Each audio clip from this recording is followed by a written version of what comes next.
Hello, my name is John Reynolds. Welcome to Extraordinary Life Stories. On this episode, I'm talking with Andrew Jenkins. You'll most likely know Andrew's name as the finalist in the popular BBC show Traitors. At the age of 21, he was pronounced dead by the side of the road after a major car accident. He spent 4 weeks in a coma, fighting for his life, and he was told he'd never walk, talk, or use his arms again. Just surviving this accident is an incredible feat. But to go on and thrive, leading by example, regularly leading mental health talks and workshops across the UK is truly inspiring. I'm thankful to Andrew making time to talk to me in between his training for his biggest challenge yet. So let's find out what it is and get into it. Andrew, thank you so much for joining me. Oh, thank you for inviting me. I'm really looking forward to this. Yeah, me too. Yeah. Tell me, who is Andrew Jenkins? Well, first of all, I'm a proud son, proud brother, and most of all, a proud father of my son Morgan. He's a great lad, and I'm on a massive journey the last couple of years of self-discovery, just finding out who I am really, who the real Andrew Jenkins is, I suppose, the last couple of years. So it's been a massive journey. One of it been scary, a bit vulnerable, but it's enlightening and it's really good. That's awesome to hear. Yeah. Take me back to a young Andrew starting out. What was your sort of career decision making as a young lad?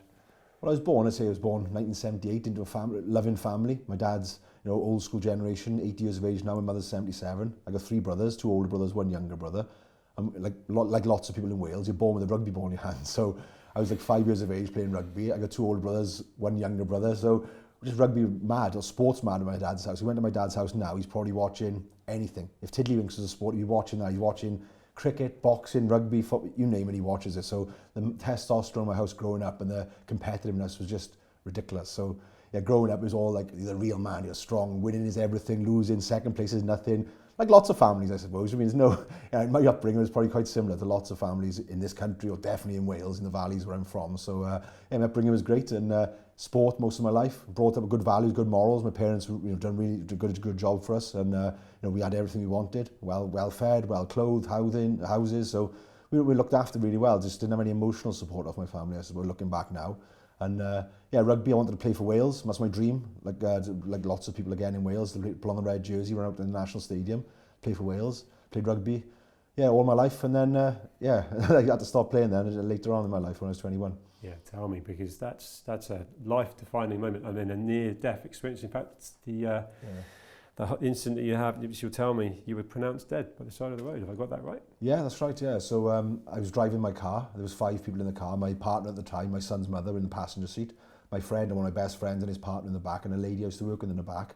I hit a curb on the driver's passenger side, I flipped the car to the right-hand side, and I went through the driver's side window. So I was dragged along the floor then for a couple of 100 yards. I won't go into too much detail, but as you can imagine, my head was dragged along the floor, so I sustained very serious head injuries. And then when the car stopped sliding, it leant on top of me. So when the emergency services got there, they were asking people in the car questions. Was he speeding? They said, it's too late now, he's dead. So they'd lift the car off. Were you conscious at this point? No. As soon as my head hit the floor, I can't remember anything. So luckily, I can't remember anything about this. So the people in the car probably had it worse than me in a psychological, because I've heard the stories off them since, that what they saw was horrendous. Imagine me sliding across the floor and obviously, yeah, ridiculous. I lost so much pain. I think you had 8 pints of blood in your body. I think I lost 6 of them.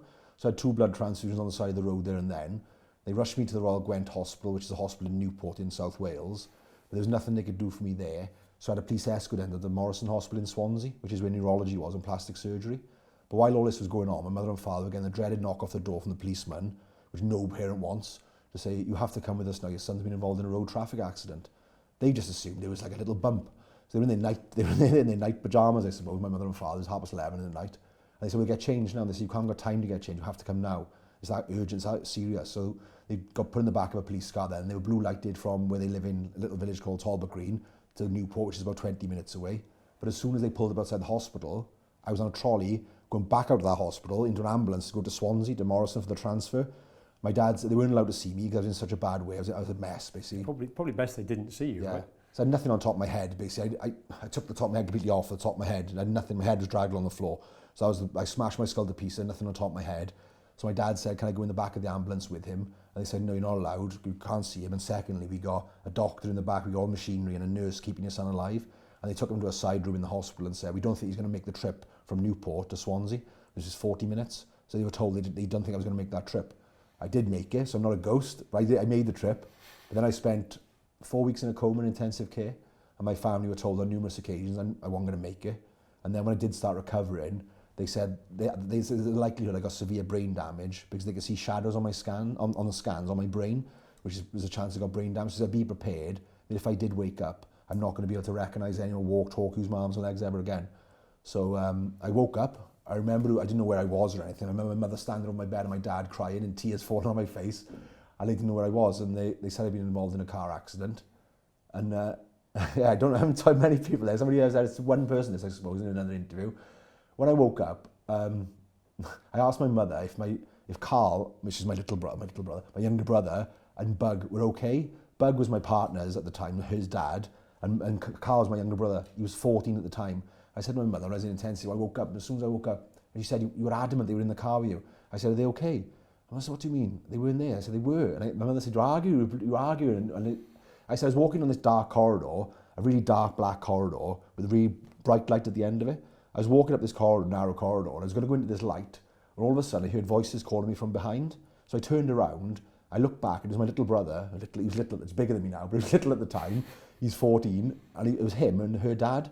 I don't know why them. I'm close to my younger brother. I'm close to all my brothers, but younger brother especially. We grew up together, I suppose, in the house. But I don't know why her dad. And they kept saying, don't go, come back. So I stopped, I looked at them for a while, I looked at the light, I looked back and forth, and I walked back up the tunnel to my brother and her dad. And I woke up then the next day.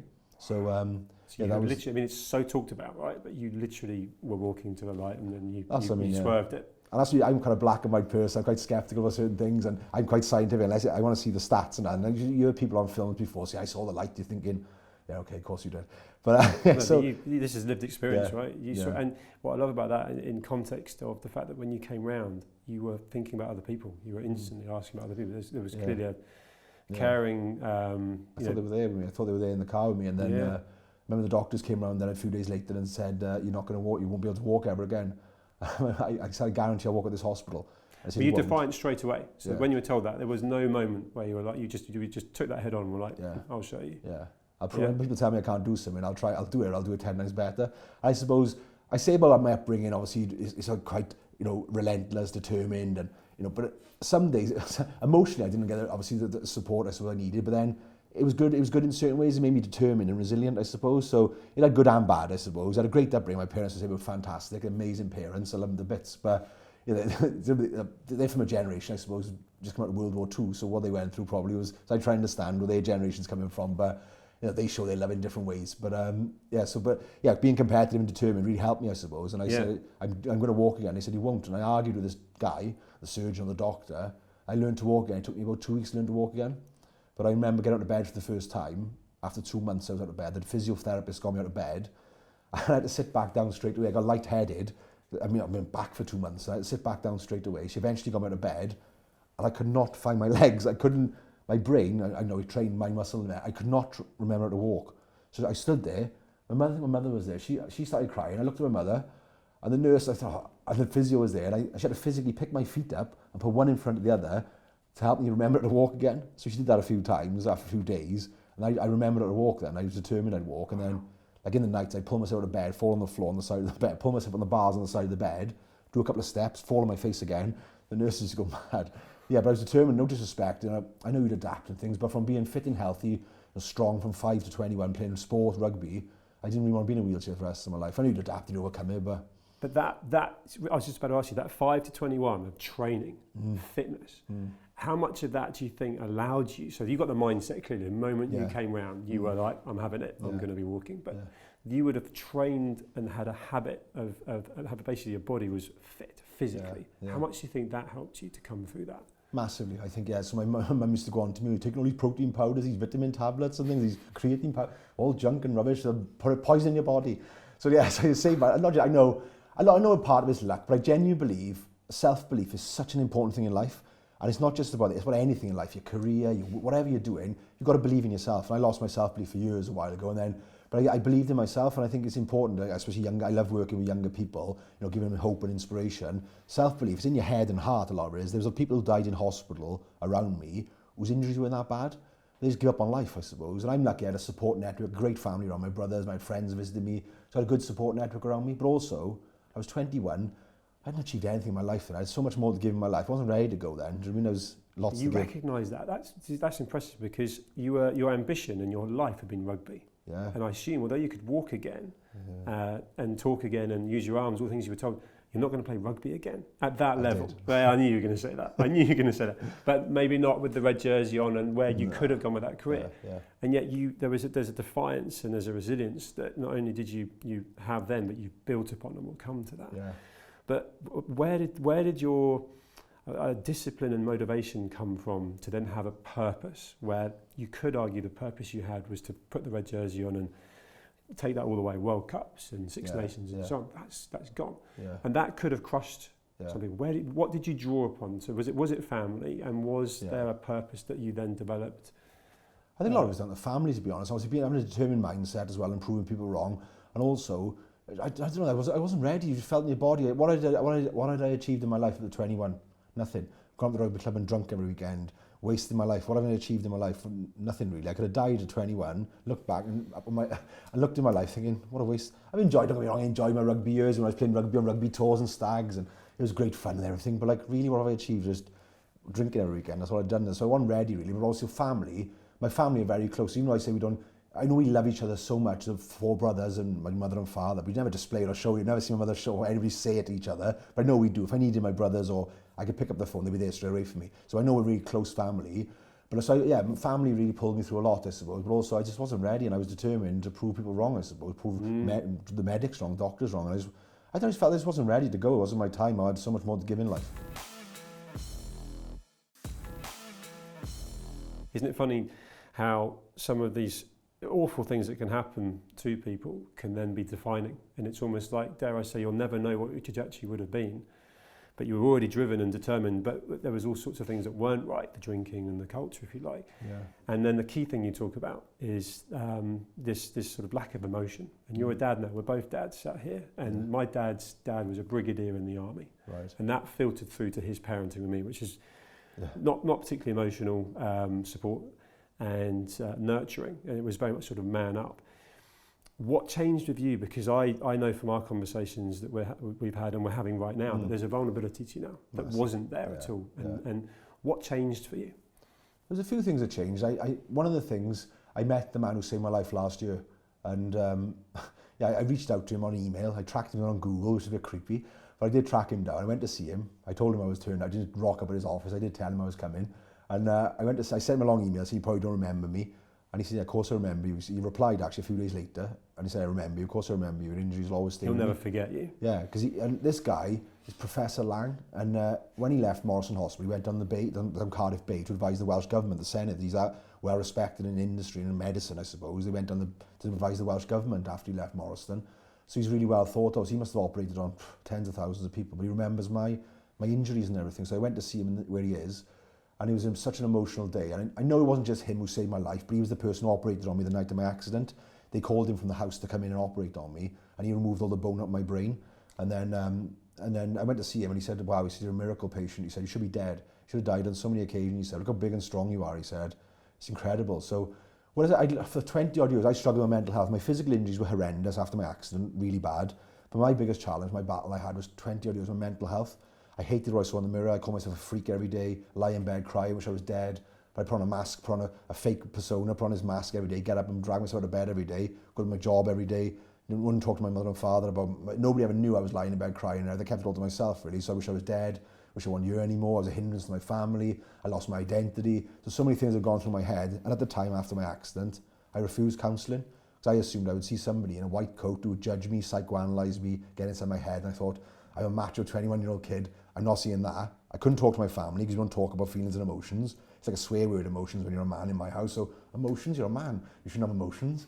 So like I didn't talk to anybody about it. Very lonely place though. It was very dark days, and it sounds mad, but what saved me, I suppose, one of the things that saved me, my son, I don't recommend people doing it if they're struggling with mental health, but my son being born 2 years after, I was still recovering after my accident really, but then I was 23, my son was born. And that was probably that was the best thing that ever happened to me. So I had a purpose in life again. And I wanted to be a good role model and a good father to my son, like my dad was to me. So I dragged myself out of bed. He never, not when he was there, but I dragged myself out of bed every day taking the rugby, taking his football, and it gave me joy and hope again and purpose again in life. And so he helped me, and more than he'd ever know, I suppose. He knows now, but he doesn't know how much he helped me actually, saved me. I don't know where I would have been if it wasn't for him giving me a purpose in life. How old is he now? He's 23 now. 23 now. Yeah. And so visiting the professor that ultimately performed the operation and saved your life, and that emotion and potentially kind of almost recognition that you're living life and perhaps not showing emotions to your son in the same way your father did. Was that a moment you then transferred to your son and you sort of had an outpouring of emotion? It's funny you ask actually, because I basically after I met the professor who saved my life, he made me realise it was post-traumatic growth, I suppose. For years I'd look back on my life. I was looking back all the time, what I'd lost, what I'd given up. I might never have played rugby before. I might never have played this thing. So I'm looking back in my life, wasting my life on ifs and buts that might never ever happen. So I thought to myself, I'm so lucky to be still here, especially for him to say that to me. He wouldn't say that lightly. So I got to appreciate things more. There's no Andrew Jenkins part 2 or the sequel. This is my life now. So I got to live the next 40, 50 years with a chip on my shoulder, resentful, angry, bitter, all these different things. Or I could just make the most of it and help and inspire people. So after I spoke to the doctor, I sat my mother and father down then, the first time ever, and talked over the accident 24 years after it happened. We never spoke about it. It's brushed under the carpet like the elephant in the room. I sat my mother and father down on a Friday. I said, I want to talk about the accident. What do you want to talk about that for? And I said, I didn't think Dad loved me anymore. Of course, don't be so stupid. Of course he loved you. I said, but I didn't think it at the time. I didn't think that at the time. You don't show it, display it, like physically. I didn't think it. My dad's love language is time. So every rugby match we played, my 3 brothers the same, he'd be on the touchline, the rain, the snow, the sleet, he wouldn't miss a game. So that was his way of showing he loved us, is his time. So effectively, when I couldn't play rugby anymore, the only time I ever spent with my dad was playing rugby. Rugby matches after the game, we'd have a chat about things. Then apart from that, we do talk, but not about anything. I wasn't close to him. I lost that connection with my dad, so I didn't think he loved me anymore. My 3 brothers are still playing rugby, was at a good standard. So every Sunday, Mother does a traditional family tea she used to at dinner, where she makes pies, pasties, a buffet. All the boys were in one room. My dad watching Scrum 5 on the telly on a Sunday. All the wives, the girlfriends, in the other room. My mum. But all the boys are talking about the game of rugby they played the day before. I played rugby. I was going to try. I had a fight. This, that. I'm sat there thinking, what can I talk about? He loves my brothers more than me. I know he does. I know now, but at the time I thought he loves them more than me. I can't make him proud. I'm sitting there smiling, listening to my brothers. I've got nothing to contribute to the conversation. So this went on for 20 odd years. So I sat them down last year and told them. And of course we love you. It was stupid. I said, you changed, you're a different boy now. Because I've done a lot of work and studying over the last couple of years. I knew they didn't really have an answer for me. You're moody, you're miserable, you changed. I said, why? I said, well, tell me why I changed. They didn't know. But I said, I didn't think obviously Dad loved me. And I said, it's funny, whenever you used to speak to somebody outside of this house, people who worked with me, friends, family, Andrew's bubbly, he talks, he's life and soul, my parents would look at him thinking, Andrew's really quiet and he's moody. I said, only when I come in this house, I go in my shell then, because I thought my brothers around me, they're better than me, I got nothing to contribute. So I think it's only when I come in here, I told him the reasons, so we had a good conversation. And then going back to your point about my son, I sat my son down in a coffee shop in Cardiff then. Similar time. Saturday morning. So this weekend was a big therapy weekend. So Saturday morning, I sat my son down. We had a 4.5-hour chat about everything. Girls, drink, drugs, everything. I told him all things I'd done in my life. He was open with me. I want to be one of these parents who, I'm not naive to think my son is perfect. He goes to raves. I've done security. I know what goes on in raves. I know what's offered in raves. I've done door work. He goes to the gym. I know what gets offered in gyms. So I'm not stupid. I'm hoping if you've got any issues or problems, he can come and talk to me about it, which he does. And at the end of that conversation... Did he before? Was that no. a life check? So that was the moment. So he wasn't before we were in close, this conversation. But not as close as we are now. So we had, at the end of that conversation, I told him I loved him for the first time in his life. At 23 years of age. I've never said it to him before.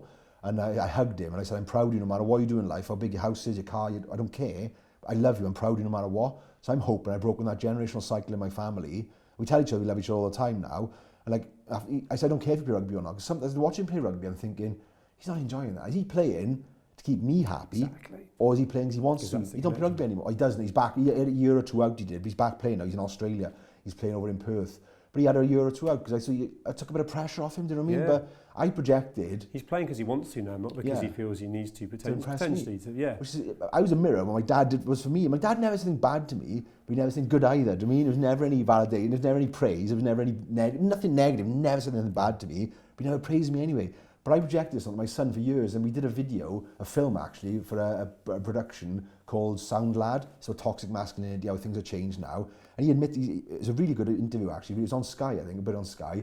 It's really powerful a couple of weeks back, and he said on there, when I said I loved him, it stopped him in his tracks. He said he never heard me say it before. He knew it, but he never actually heard me say it. And he said it took him back when I said it to him only last year, and it took him back a bit. And it's amazing it was, and like we're really close, really close. He's a really good kid. So I spoke to him on a Saturday morning, my oldest brother on a Saturday afternoon, my other brother on a Sunday, my other brother on a Monday morning. So I spoke to everybody on that weekend. It's a big therapy weekend. And actually you've got what you describe as your biggest challenge yet coming from you and what you've been through and what you've done. Yeah. Tell me what your next challenge is. Oh, I don't know. As it comes closer, I think it was one of the best of it. I was sort of bumped on the head a couple of years ago. I think it must have had something happen to my brain. I was lying in bed one night, I had like a premonition. I thought, that'd be a good idea if I walked from the Traitors castle in Scotland and finished in Cardiff Castle in Wales. Castle the castle. And then it evolved then. And when I spoke to a man who's organised, a company called Challenge the Wild, a guy called Dan. He does lots of the celebrity walks and challenges and things. And I spoke to him one day. I said, we're going through Scotland, England, Wales. So why not chuck Ireland in the mix as well, all 4 home nations? So I rang him up and said, Dan, can we change the route? He said, yeah, why? He said, can we go to Northern Ireland as well? So 4 countries, 4 castles. So I'm started off in Traitors Castle, Ardros Castle, where I filmed that. And then going to Lancaster Castle in England, on a ferry across to Carrickfergus Castle in Northern Ireland, back to Wales, back through to Wales, then finishing in Cardiff Castle in Wales. So it's 1,200 kilometres. And I want to do as many talks as I can on mental health, well-being, in universities, schools, rugby clubs, sports clubs, gyms, and talk about I want to try and do 30 talks in 30 days if I can as well. Brilliant.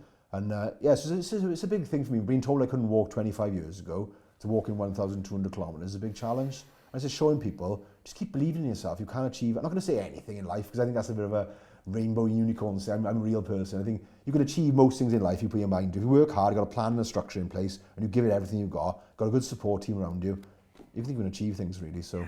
But for me, this conversation is lived experience, right? Yeah. I mean, you had the top of your head gone at one point in your life. You've come through so much, and yet you're inspiring me. You're inspiring others that.